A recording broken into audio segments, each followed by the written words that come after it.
Kuna siku ambayo Makonda kwenye msiba wa Agnes Masoganga alisema, na kuona Harmonize unavuta huo moshi, kama ni bange basi ukirudi nitabidi nikupime, na kama ni bange basi tutakupeleka ndani.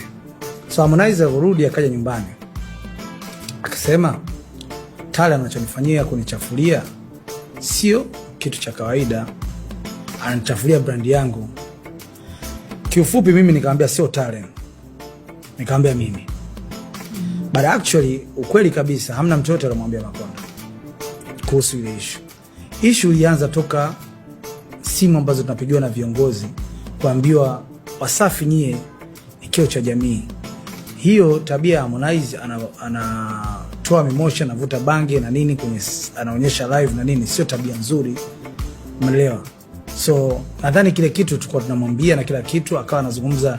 Okay, Tale alimwambia kwa siku moja, akamwambia kwani story hit, kwa hiyo usinifuatilie maisha yangu. Watu wakakaa kimya. Kwa hiyo Makonda aliona mwenyewe na aliamua kusema yeye mwenyewe tu Makonda. Basi toka siku ya kuongea na mimi baada ya akiwa Wasafi.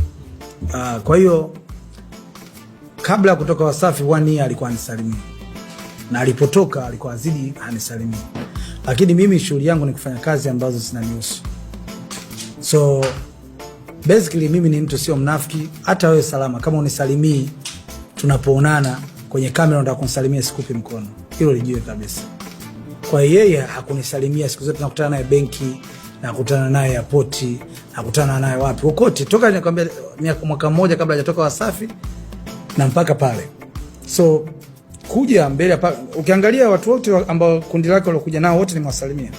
Ukiangalia ile video alikuja Ibra nikamsalimia, akaja yeye sikumsalimia. But pale ni msibani Salama. Kwa hiyo msibani ndio msibani watu wanasalimiana, kupeana pole nini. Mimi sio nilofiwa. Wewe rafiki yako amefiwa na mke wake? Ndio.